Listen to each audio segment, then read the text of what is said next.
En este video les hablaremos un poco acerca de lo que son las estructuras cristalinas. Solo existen 14 arreglos únicos de puntos de red en 3 dimensiones. A estos arreglos se les conoce como redes de Bravais. Estas 14 redes de Bravais reciben este nombre debido al cristalógrafo francés Auguste Bravais. Es indefinida en extensión, por lo que se utiliza solo una celda unitaria para representarla. Los puntos de red pueden estar ubicados tanto en las esquinas como en las caras, como en el centro de la celda unitaria.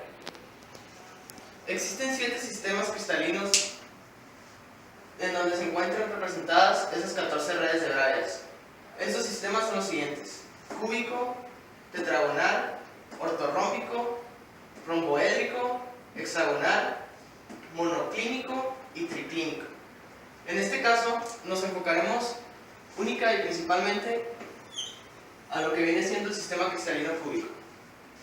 Este sistema cristalino cúbico consta de 3 estructuras de celda unitaria principales, las cuales son SC, FCC y BSC.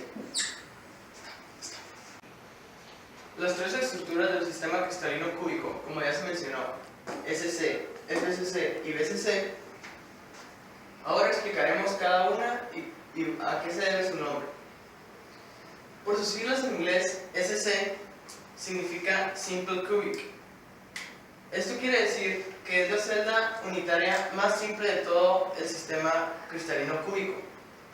Esta celda solo consta de átomos en sus esquinas, que vendría siendo aquí, aquí, aquí.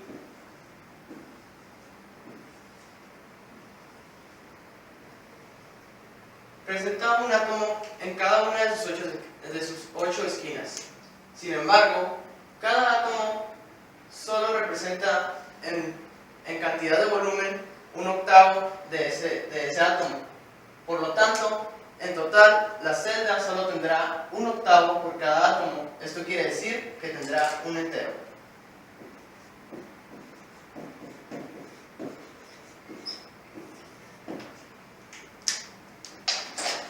La siguiente, FCC, Phase Cubic Center, por sus siglas en inglés, que es centrada en las caras. Ya que es diferente a la simple, la cantidad que representa cada átomo que está en la cara es mayor. Esta, al igual que la simple, consta de átomos en sus esquinas, pero además de átomos en sus caras.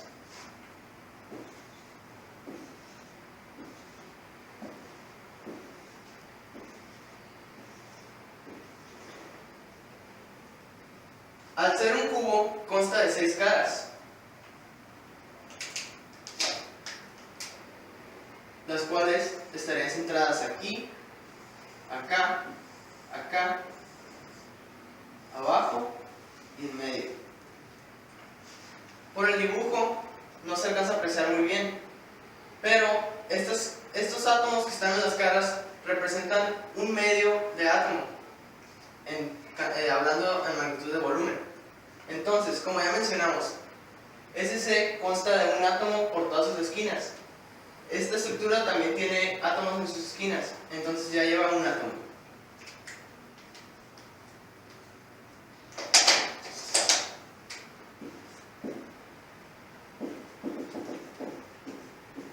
A ese átomo se le suma la de los átomos que están puestos en sus caras, como ya mencionamos, que tienen un valor de un medio.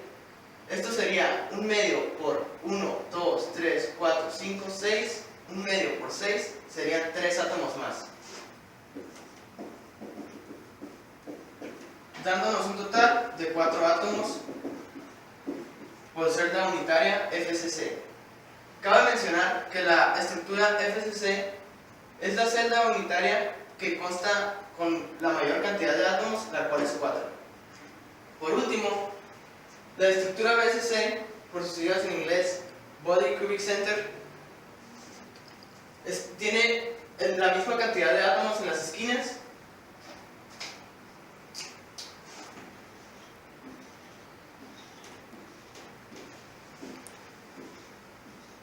dándonos un total de un átomo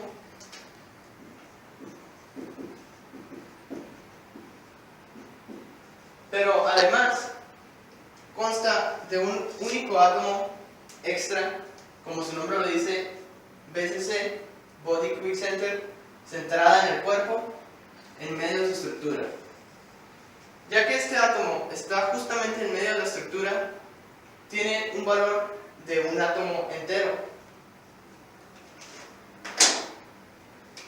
Entonces se agregaría un átomo más, además del que tiene en las esquinas, dándonos un total de 2 átomos por celda unitaria BCC. El radio atómico en las celdas unitarias es un punto muy importante para poder realizar cálculos tales como el factor de empaquetamiento atómico y densidad, los cuales veremos a continuación. Sin embargo, antes de conocer dicho radio atómico, debemos de conocer primero los parámetros de red, los cuales varían según el sistema cristalino que estemos analizando. En este caso, ya que estamos analizando el sistema cristalino cúbico, solo consta de un parámetro de red, el cual se designa la letra A. Este parámetro de red es la longitud que existe en su arista. Regularmente, este parámetro se da en unidades, ya sea de nanómetros, el cual equivale un nanómetro es igual a 1 por 10 a la menos 9 metros, o en Armstrongs, el cual su equivalencia es 1 por 10 a la menos 8 centímetros. Ya que cada celda unitaria, como la SC, FCC y BCC, son diferentes, también su parámetro de red A lo será. En este caso, para calcular el parámetro de red A de la SC, que es la más simple, sería 2R, donde R representa su radio atómico. Para FCC sería 4R entre raíz de 2, y por último, para BCC sería 4R entre raíz de 3. El factor de empaquetamiento atómico, FeA, por sus siglas, es el espacio que ocupan los átomos dentro de la celda unitaria y se calcula mediante la siguiente fórmula general. Primero tenemos el número de átomos, el cual sabremos dependiendo de la celda unitaria que tengamos, como ya explicamos anteriormente. Cada celda unitaria contiene cierto número de átomos. Después, el volumen de cada átomo. Esto se calcula utilizando el radio atómico, por eso mencionábamos anteriormente que era muy importante. Para calcular el volumen de cada átomo, tendríamos que el volumen sería igual a 4/3 de pi por el radio del elemento que estemos analizando al cubo, simplemente como se calcula el volumen de una esfera. Y por último, se divide entre el volumen total de la celda. Como ya dijimos que nuestras celdas son cubos, entonces el volumen de un cubo simplemente es una de sus aristas al cubo. Entonces sería arista al cubo. Dependiendo del caso que tengamos, podemos calcular el factor de empaquetamiento atómico, ya sea volumétrico, lineal o planar. En este caso estamos hablando del volumétrico. Si quisiéramos calcular el factor de empaquetamiento lineal, lo que tendríamos que tomar en cuenta sería la longitud de todos los átomos intersectados diametralmente por la dirección seleccionada, y simplemente lo dividiríamos entre la longitud total de esa dirección seleccionada. Así obtendríamos el factor de empaquetamiento atómico lineal. Cabe resaltar que el factor de empaquetamiento atómico no consta de unidades. En algunas ocasiones se toma como un porcentaje.